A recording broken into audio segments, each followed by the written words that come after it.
بسم اللہ الرحمن الرحیم۔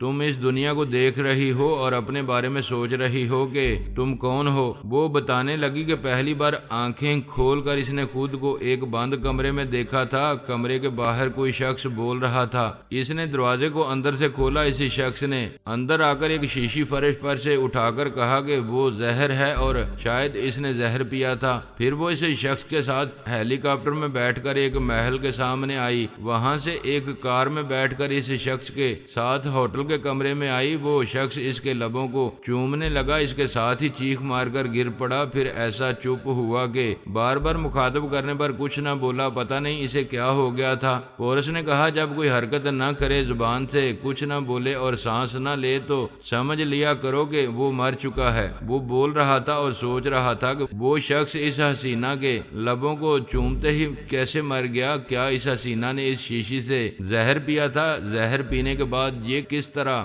بچ گئی، لیکن دماغی طور پر ناکارہ ہو گئی ہے۔ اس نے پوچھا تم ہوٹل سے نکل کر کہاں گئی تھی؟ وہ بولی مجھے یاد نہیں کہ میں کہاں کہاں گھومتی رہی۔ پھر 3 آدمی مجھے اپنے ساتھ لے گئے۔ انہوں نے میرے لیے کھانے اور اپنے لیے شراب منگوائی، لیکن شراب کے چند گھونٹ پیتے ہی وہ مر گئے۔ پورس نے اسے سوچتی ہوئی نظروں سے دیکھا، پھر کہا شراب پینے سے آدمی نہیں مرتا، ذرا سوچ کر بتاؤ کیا تم نے اس شراب کو منہ سے لگایا تھا؟ ہاں، انہوں نے پینے سے پہلے اپنے اپنے گلاس سے مجھے ایک 2 گھونٹ پلائے تھے، پھر اسے خود پیا تھا۔ وہ دل ہی دل میں بولا اوہ گاڈ، یہ زہریلی ناگن بن گئی ہے۔ پتہ نہیں یہ کون ہے، اس کے پیچھے کوئی عزیز رشتہ دار یا شناسہ ضرور ہوگا، مگر کہاں ہوگا؟ اس کے بیان کے مطابق یہ ہیلی کاپٹر میں آئی ہے، ہو سکتا ہے کسی دوسرے ملک سے یہاں آئی ہو۔ اس وقت وہ یہ سوچ کر جھنجھلایا کہ ٹیلی پیتھی کے علم سے محروم نہ ہوتا تو اس حسینہ کے دماغ میں پہنچ کر اس کی پچھلی زندگی کے تمام حالات معلوم کر لیتا۔ اب تو ایک سراغ رساں کی طرح سوالات کرتے ہوئے اور اس کے جوابات کا تعلق ایک دوسرے سے جوڑتے ہوئے اصلیت معلوم کرنا ہوگی، تب شاید معلوم ہو سکے گا کہ یہ کون ہے اور کہاں سے آئی ہے۔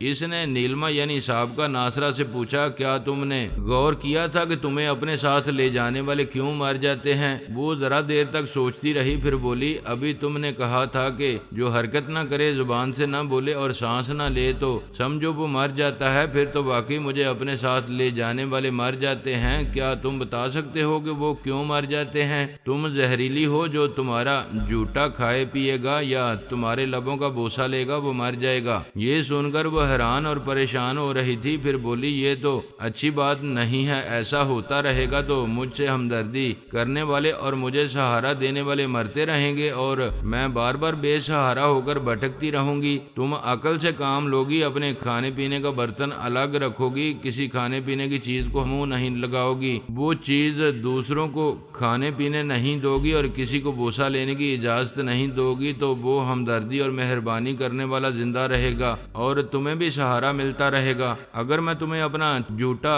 کھانے پینے کو نہ دوں اور تمہیں بوسہ لینے کی اجازت نہ دوں تو تم مجھے سہارا دو گے؟ ہاں، تمہیں سہارا نہیں دوں گا تو تم کہیں بھی کسی کے بھی قتل کے الزام میں گرفتار ہو جاؤ گی۔ جو 4 آدمی تمہارے زہر سے ہلاک ہو چکے ہیں، ان کے سلسلے میں بھی پولیس تمہیں تلاش کر رہی ہوگی۔ یہ اچھا ہوا کہ تم اس ٹرین میں آ گئیں، صبح سرحدی اسٹیشن پہنچ جاؤ گی تو اس ملک سے نکلنے کے بعد یہاں کی پولیس تمہیں گرفتار نہیں کر سکے گی۔ کیا تم مجھے سرحد کے پار دوسرے ملک میں لے چلو گے؟ ہاں، میرے اندر تجسس پیدا کر دیا ہے، میں معلوم کر کے رہوں گا کہ تم کون ہو۔ میں تمہارے والدین اور عزیز و اقارب تک تمہیں پہنچاؤں گا۔ وہ خوش ہو کر اس کی طرف جھک کر دونوں باہیں اس کی گردن میں ڈال کر کچھ کہنا چاہتی تھی۔ پورس نے فوراً ہی اس کے دونوں بازوؤں کو پکڑ کر اسے اپنے سے ذرا دور کرتے ہوئے کہا خوشی کے مارے ایسی غلطی نہ کرو، صرف گردن میں باہیں ڈالنے یا ہاتھ لگانے سے کیا ہوتا ہے؟ جذبات بھڑکتے ہیں، مجھ میں قوت برداشت ہے، میں تمہارے بارے میں نہیں جانتا۔ تم جذبات سے مغلوب ہو کر مجھے چوم سکتی ہو، میرے جسم کے کسی حصے میں تمہارے دانت لگ سکتے ہیں۔ پلیز احتیاط کرو اور مجھ سے ایک بالشست دور رہا کرو۔ وہ قائل ہو کر بولی تم ٹھیک کہتے ہو، مجھے خوش ہو کر بھی بہکنا نہیں چاہیے، تم میرا سہارا بننے والے ہو، میں وعدہ کرتی ہوں تمہیں نقصان پہنچانے والی کوئی حرکت نہیں کروں گی۔ شاباش، تم بہت سمجھدار ہو، میرا مشورہ ہے خاموش رہ کر ذرا ذہن پر زور ڈال کر سوچتی رہو، شاید کوئی بھولی ہوئی بات تمہیں یاد آ جائے۔ وہ اپنی سیٹ کی پشت سے ٹیک لگا کر آنکھیں بند کر کے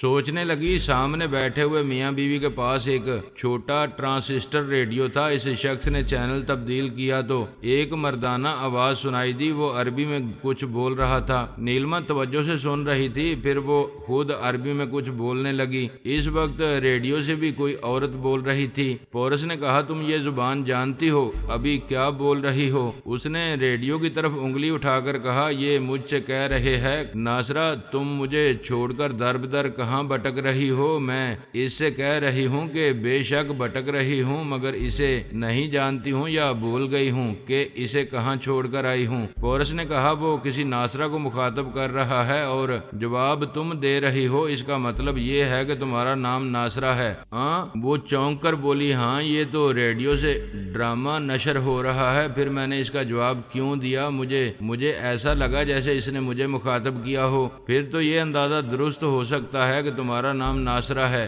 ہاں ہو سکتا ہے، میرا کوئی تو نام ہونا چاہیے، ناصرہ نام ہو سکتا ہے۔ ٹھیک ہے، تصدیق ہونے تک میں اسی نام سے تمہیں مخاطب کیا کروں گا۔ ریڈیو بند ہو گیا تھا، وہ میاں بیوی اپنا سامان اٹھا کر جا رہے تھے۔ ٹرین کسی اسٹیشن پر رکی ہوئی تھی۔ نیلما گہری سوچ میں ڈوبی ہوئی خلا میں یوں تک رہی تھی جیسے خیال خوانی کرنے والے گمسم سے ہو کر کسی کے دماغ میں پہنچے رہتے ہیں یا کسی کی سوچ کی لہروں کو اپنے اندر سنتے رہتے ہیں۔ پورس کو پھر ایسے غیر معمولی علم سے محرومی کا احساس ہوا۔ اس کے دل میں خیال آیا کہ بابا صاحب کے ادارے والوں کو خوب گالیاں دے، لیکن اس نے ایسا نہیں کیا۔ وہ عورتوں اور کمزور مردوں کی طرح جھنجھلا کر دشمنوں کو گالیاں دینے کا عادی نہیں تھا۔ ناکامیوں کو کامیابی میں بدلنے کے لیے تدابیر سوچتا تھا اور ان پر عمل کیا کرتا تھا۔ اس نے پرائی سوچ کی لہروں کو محسوس کیا، پھر سانس روکنے سے پہلے ہی ایلپا نے بلی ڈونا کی حیثیت سے کوڈ ورڈز ادا کیے۔ پورس نے جواباً کوڈ ورڈز ادا کر کے کہا تم نے کئی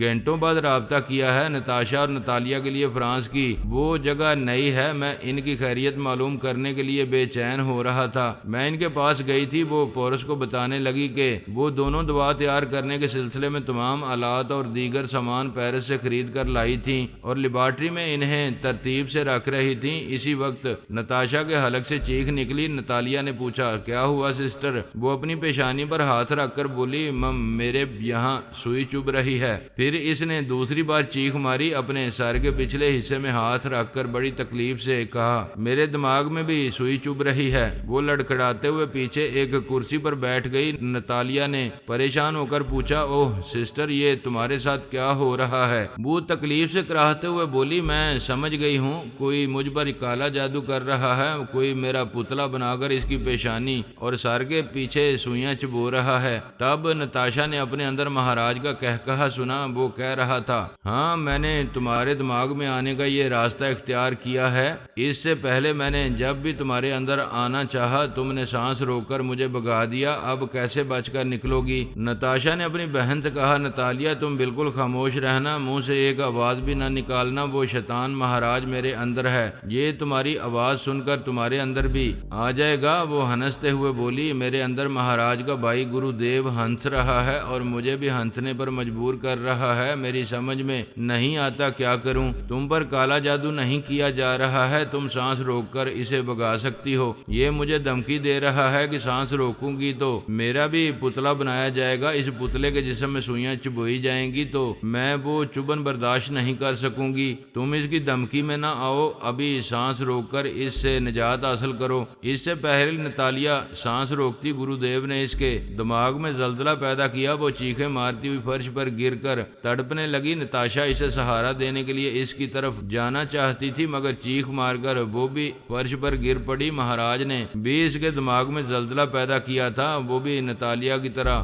فرش پر تڑپ رہی تھی۔ اسی وقت الپا نتاشا کے دماغ میں آئی، اس کی حالت دیکھ کر پہلے تو حیران ہوئی، پھر اس کے خیالات پڑھنے سے پتا چلا کہ مہاراج اور گرو دیو ان دونوں بہنوں کو ٹریپ کر رہے ہیں۔ اس نے سخت لہجے میں کہا مہاراج نتاشا کو چھوڑ دو ورنہ بری طرح پچھتاؤ گے۔ وہ کہکہا لگا کر بولا ابھی میں نے نتاشا کے خیالات پڑھ کر معلوم کیا ہے کہ بلی ڈونا پورس اور اسرائیلی آرمی انٹیلیجنس کے برین آدم سے تعاون کر رہی ہے اور ان کی ٹیلی پیتھی دوا بنانے کے سلسلے میں ٹیلی پیتھی کے ذریعے مدد کر رہی ہے۔ جب تمہیں معلوم ہو چکا ہے تو بہتر یہی ہے کہ ہمارے منصوبے کو ناکام بنانے کی حماقت نہ کرو، یہاں سے چلے جاؤ۔ وہ بولا، میرے ایک بھائی کو نتاشا نے اور دوسرے بھائی کو تم نے قتل کیا تھا، تم دیکھو گی کہ میں نتاشا کو کس طرح تڑپا کر ماروں گا۔ اسے حرام موت مارنے کے بعد تمہارا پتلا بنا کر سوئیاں چبو کر اسی طرح تمہیں بھی اپنے شکنجے میں لے آؤں گا، پھر دنیا کی کوئی طاقت تمہیں حرام موت مرنے سے نہیں بچا سکے گی۔ الپا سوچ میں پڑ گئی کہ وہ بلی ڈونا کا پتلا بنا کر اسے ٹریپ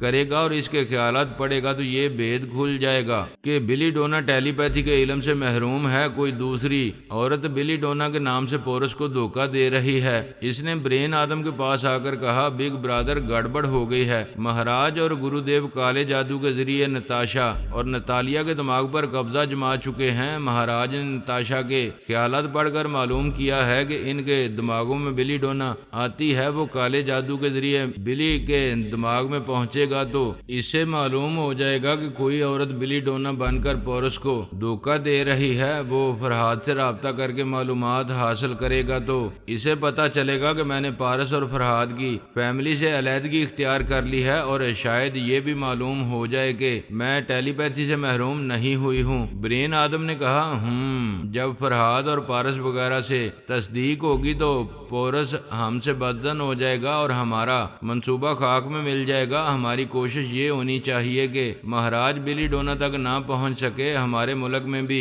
بڑے زبردست کالا عمل کرنے والے لوگ موجود ہیں۔ جب تک مہاراج نتاشا سے انتقام لینے میں مصروف رہے گا، ہم اپنے وچ ڈاکٹر کے ذریعے بلی ڈونا کی حفاظت کریں گے۔ میں ابھی ایک وچ ڈاکٹر کے پاس جا رہا ہوں۔ ٹھیک ہے، اس طرح پورس کو میری حقیقت معلوم نہیں ہوگی۔ وہ بدستور ہمارا دوست بن کر رہے گا، لیکن میں ابھی نتاشا اور نتالیا کے بارے میں پورس سے کیا کہوں؟ اس سے کہو کہ تمہارے مقابلے میں 2 ٹیلی پیتھی جاننے والے بھائی ہیں۔ تم نتاشا کو بچانے کی کوشش کرتی ہو تو وہ نتالیا کے دماغ میں زلزلہ پیدا کرتے ہیں، اور نتالیا کے دماغ کی تکلیف دور کرنے جاتی ہوں تو وہ نتاشا کے دماغ میں زلزلہ پیدا کرتے ہیں۔ وہ دونوں بے ہوش ہو گئی ہیں۔ جب تک وہ ہوش میں نہیں آئیں گی تم ان کے خیالات نہیں پڑھ سکو گی۔ ٹھیک ہے، میں پورس کے پاس جا کر باتیں بناؤں گی۔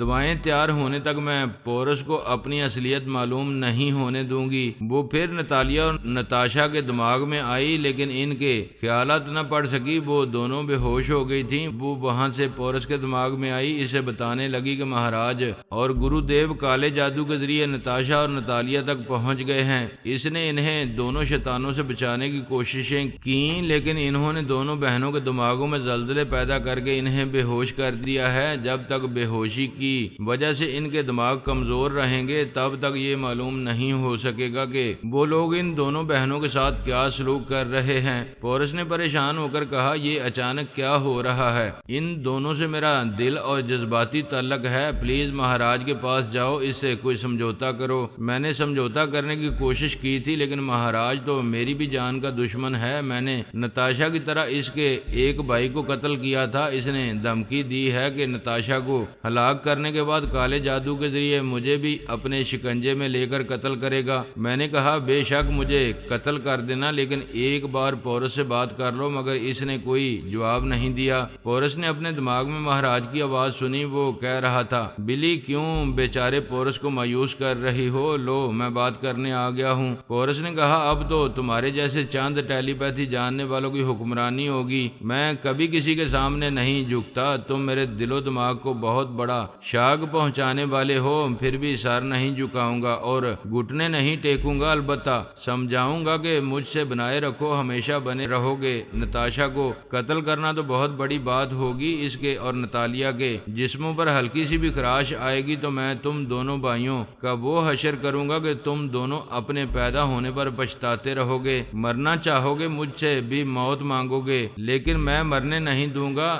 دن رات پچھتاتے رہنے کے لیے سانسیں لیتے رہنے پر مجبور کر دوں گا۔ تم ایسے دھمکیاں دے رہے ہو جیسے نتاشا کو بہن کہہ کر اور نتالیا کو محبوبہ بنا کر خود غرض اور ہرجائی بن گئے ہو، اور تمہیں ان کی موت کی کوئی پرواہ نہیں ہے۔ بے وقوف مہاراج، میں اپنی جان ہتھیلی پر رکھ کر فرحاد، علی تیمور تیمور کے بیٹے سے ٹکراتا ہوں اور سمجھتا ہوں کہ کسی دن کسی بھی وقت مجھے موت آ سکتی ہے۔ جب میں اپنی موت کی پرواہ نہیں کرتا تو پھر نتالیہ اور نتاشا کی کیا پرواہ کروں گا؟ مجھے اور ان بہنوں کو ایک دن مرنا ہی ہے تو پھر مار ڈالو ان دونوں کو۔ اس کے بعد تم دونوں بھائی اپنی اپنی موت کا انتظار کرو، جس سے میں تمہاری طرف نہیں آنے دوں گا۔ لوگ زندہ رہنے کے لیے ترستے ہیں، تم دونوں مرنے کے لیے ترستے رہو گے۔ یہ تو ہم جانتے ہیں کہ تم پارس کی طرح مکار اور خطرناک ہو، لیکن یہ ضروری نہیں ہے کہ ہم پر بھاری پڑو۔ شطرنج کی بساط پر ہم تمہاری شہ مات دینے کے لیے پارس سے دوستی کریں گے۔ افسوس کہ تم دھمکیاں دے کر بھی نتاشا اور نتالیہ کو نہیں بچا سکو گے۔ میں بچا سکوں گا یا نہیں یہ مجھ پر چھوڑ دو، اور اب جاؤ۔ جانے سے پہلے یہ بتا دو تمہارے ساتھ کون بیٹھی ہوئی ہے؟ جب پہلے آیا تھا تو وہ فرانسیسی زبان میں کسی سے باتیں کر رہی تھی۔ ٹرین کی آواز اب بھی بتا رہی ہے کہ تم اس کے ساتھ سفر کر رہے ہو۔ میں نے اس کے دماغ میں جانا چاہا تھا لیکن اس نے سانس روک لی تھی۔ اس وقت میں سمجھا تھا کہ تمہارے پاس بیٹھنے والی نتاشا ہوگی، لیکن جادو کے ذریعے اسے ٹریپ کیا تو پتا چلا کہ وہ اپنی بہن نتالیہ کے ساتھ پیرس کے ایک مضافاتی علاقے میں ہے۔ ہاں، تم نے اس کے خیالات پڑھ کر معلوم کیا ہوگا کہ میں روم سے ٹرین میں سفر کرتا ہوا اٹلی اور فرانس کے سرحدی اسٹیشن کی طرف جا رہا ہوں، اور میرے ساتھ 4 ڈاکٹر بھی ہیں۔ تمہیں ہماری خفیہ منصوبے کا علم ہو چکا ہوگا۔ ویسے میرے لیے کوئی فرق نہیں پڑے گا، میں لیبارٹری قائم کرنے کے لیے اب کسی دوسرے ملک کا انتخاب کروں گا۔ اب جاؤ، دفع ہو جاؤ۔ پورس نے سانس روکی، مہاراج چلا گیا۔ اس کے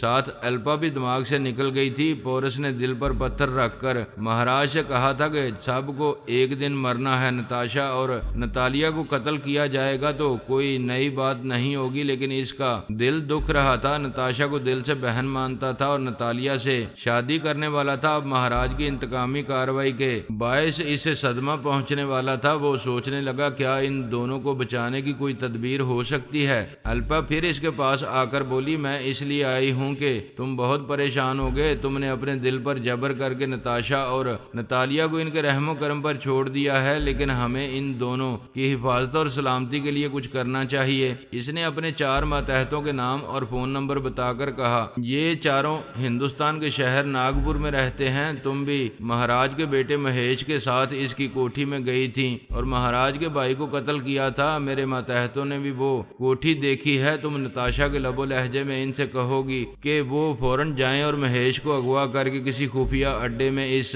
طرح پہنچائیں کہ اس کا باپ خیال خوانی کے ذریعے بیٹے کے پاس پہنچ کر اس جگہ کا سراغ نہ لگا سکے۔ مہیش کی آنکھوں پر پٹی باندھ دی جائے یا بے ہوش کر کے رکھا جائے۔ الپا مہاراج کے بیٹے مہیش کی کوٹھی کا پتہ نہیں جانتی تھی، ویسے اطمینان تھا کہ پورس کے ماتحت جانتے تھے۔ وہ ان ماتحتوں کے پاس چلی گئی۔